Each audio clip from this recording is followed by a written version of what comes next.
Welcome to Cumulus Community on 92 Pro FM, a weekly public affairs show spotlighting issues affecting our area. And now, Cumulus Community.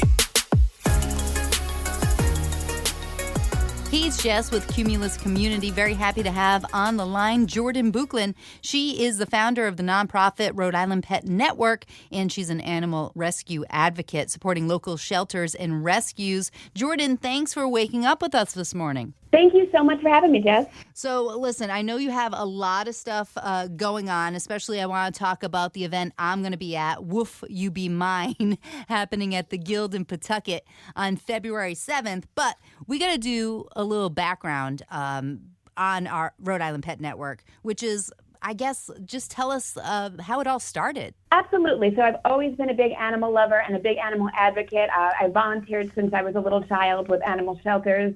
Around 2010, I was working in the public relations industry, so I didn't have as much time to be hands-on volunteering as I used to, but I wanted to take the skills that I was building in public relations and communications and apply them to the world of animal rescue and animal welfare advocacy. So I started Rhode Island Pet Network in 2010 as a social media community, and I've grown a large Facebook following of over 12,000 followers. So we were doing a lot of networking and pro bono PR and collaborations with local rescues and shelters all across Rhode Island. And then when COVID happened in 2020, we were getting a lot of requests from owners, especially the elderly who were struggling financially, to provide medical care for their pets. So at that point, I realized that, just being a social media community wasn't going to cut it anymore. We needed to become our own nonprofit. So at that point, we became a 501c3 nonprofit. It's me and a small team of volunteers. We are all volunteers, so every dollar that comes into us goes right into the mission of helping pets in need. And our primary focus right now is helping low-income and fixed-income seniors and people with disabilities pay for medical care for their pets, especially when it's unexpected emergency medical care, if they find themselves needing to go to a 24-hour vet for something unexpected. So really life-saving medical care, as well as medical care that's going to preserve quality of life.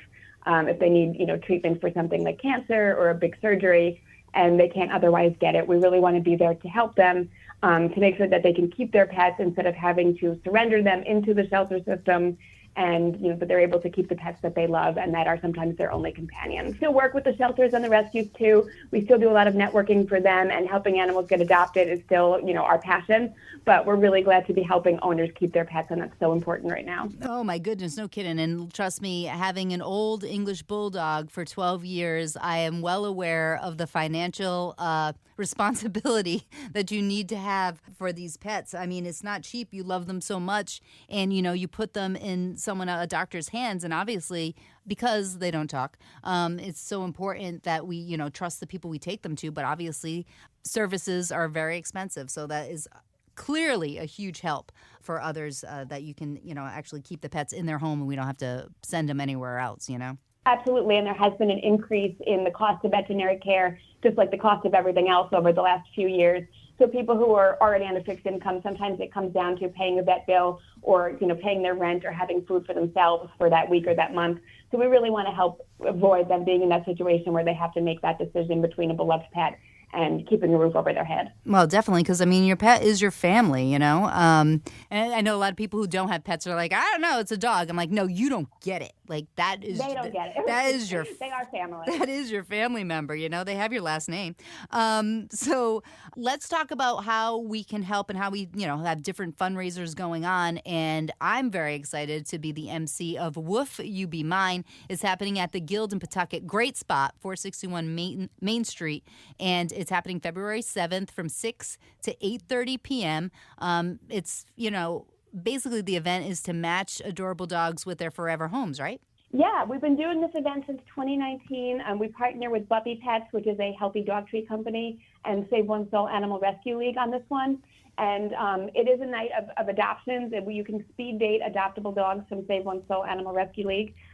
So you get to spend a few minutes with each one and hopefully find, your perfect love match. But there's a lot more there if you're not looking to adopt. We're going to have local vendors, live music.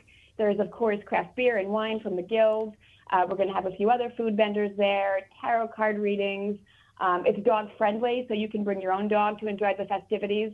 They just can't go in the adoptable dog area, but there's going to be things for them that they can enjoy, pet caricatures, and just all sorts of fun. So there's really something for everyone, whether you're looking to adopt or you just want to have a fun night out. And it's all Valentine's and love themed. So it's become really a tradition for some people. And we're excited to see the same people coming back year after year and some new faces. That is so adorable. And like you mentioned, if you're not looking to adopt, you can't, it's not like you can't come, it's still going to be a great event where, you can hang out and still see all the vendors like you mentioned. And is there going to be food available? Because I did know you mentioned the drinks. Yes, there is going to be food. We're going to have Matilda RI there, Gigi's Pretzels, Sweet Deliveries Bakery is going to be there, and the Guild. We're out in the beer barn for this event, but the main building of the Guild has some food and snacks as well that, you can go check out over there. So there is going to be stuff to eat. Excellent. Now, is this a completely free event, or obviously donations are welcome, right? We encourage a $5 per person door donation. Perfect. And is that is it cash or can I do Venmo? We take Venmo. Cash is always preferable, but we'll take Venmo, we'll take PayPal, whatever works for you. And some of that goes to our mission, and some of it will go to Save One Soul Animal Rescue League, who again is providing the adoptable dogs for the evening. So we'll be splitting the door proceeds with them. That is absolutely wonderful. I cannot wait to see all these amazing little puppers. But that's not your only event, because I know I've done stuff for you guys before. So what else do you have on your calendar for people to look forward to? Anything coming up after the event in February? Yeah, we're looking ahead at our spring and summer schedule. We have nothing concrete yet. We're going to be participating in 401 Gives this year again in April, which is an online a day of giving. You can always donate through our website, which is ripetnetwork.org. And you can follow us on social media. We have Facebook, Instagram, and Twitter to see what events we're going to be announcing. But we are hoping to do, something later in the spring or early in the summer that's going to be dog friendly, and another day where people can really come together and enjoy festivities for pet lovers.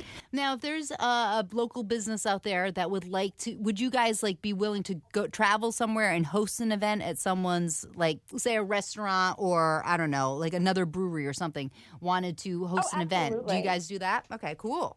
Yep, we just did an event in November at Exo Bar in Providence, which was great.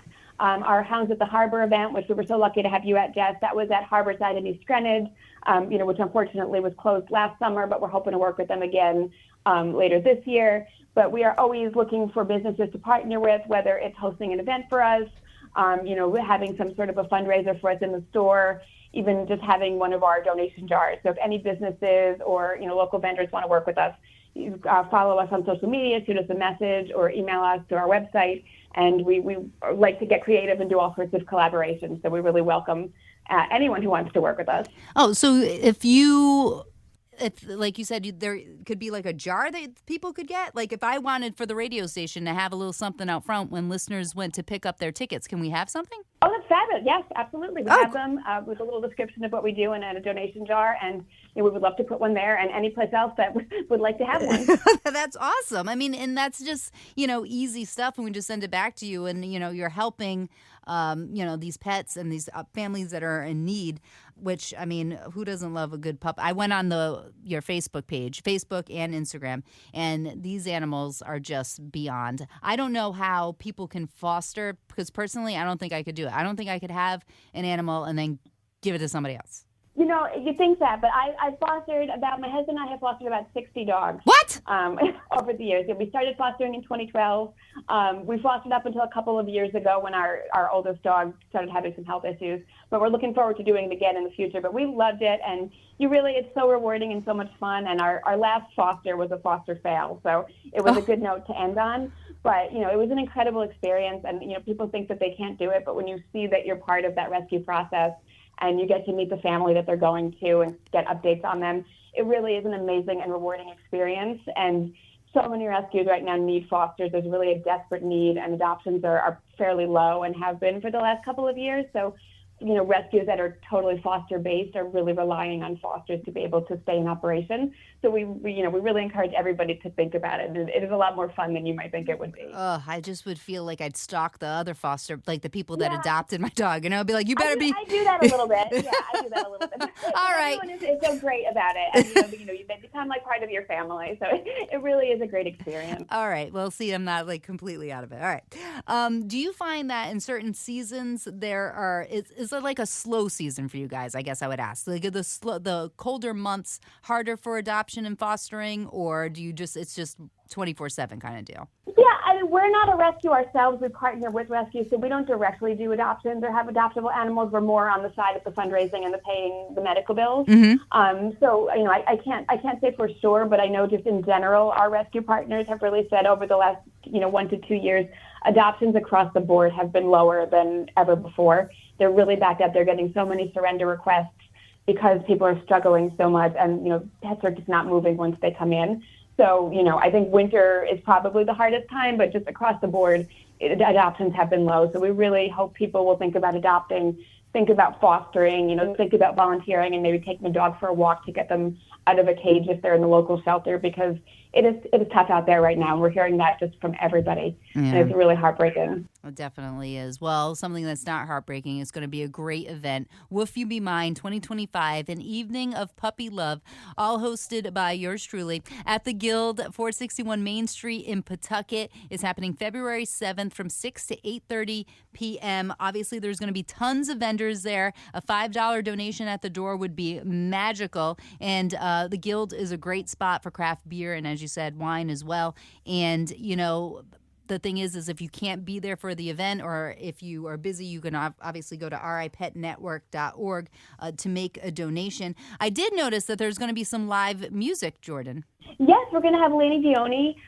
She's been with us since 2019, and she's really a wonderful local artist. She does originals, she does covers. She's gotten quite a few awards over the last couple of years, so she's really kind of popped since she's been working with us. So we're excited that she still comes back every year to do this event for us, and she volunteers to do it. So obviously tips are appreciated, but we love having Lainey, and she's super talented. Jordan, would you go up and do a song with her? Nobody wants that, trust me. I would, but everyone would leave. Okay. What's your song of choice? If you had to do a karaoke song right now, what is it? Ooh. I'm a kind of a girl just want to have fun person. Okay, very nice. I feel like for this event we need to do something dog themed. And I know Lainey, I think, has an original about her love of dogs, so maybe I need to learn the words to that. Oh, I think we all need to learn the words to that. That sounds awesome. Well, thank you so much for joining us on Cumulus Community. Once again, founder of the nonprofit Rhode Island Pet Network, supporting local shelters and rescues. And once again, the event is happening on Friday, February 7th at the Guild from 6 to 8:30 p.m. And we're all helping Save One Soul Animal Rescue League. And is there anything else you want to throw out there? Because we got, 20, 30 seconds for you, Jordan. No, again, I just want to say this is just such a fun night. We hope to see repeat people back from previous years, and we hope to see some new faces. Bring your own dogs. Dress them up in Valentine's costumes if you want. You never know when we're going to give out some surprise prizes to people who get really festive. But there's photo ops, there's vendors, there's so much to do. And everybody just loves this event when they come. I think we always get really positive feedback. So it's going to be a fun night. It's a great date night. Take your Valentine, go out before dinner, I think people are really going to enjoy it. So we hope everyone will come out. And again, you're supporting a great cause, both pet adoption and helping us pay emergency medical bills for pets in need. So you can definitely feel good about spending some money at this event. Definitely, 100%. Jordan, thank you so much for joining us. Go back to bed. This is Cumulus Community. Hey, and I'll see you on the 7th. Thank you so much, Jess. We're so excited to have you. This has been Cumulus Community on 92 Pro FM. If you're a nonprofit, a charity, or community champion and would like the opportunity to speak about your initiative, please contact us at 92profm.com.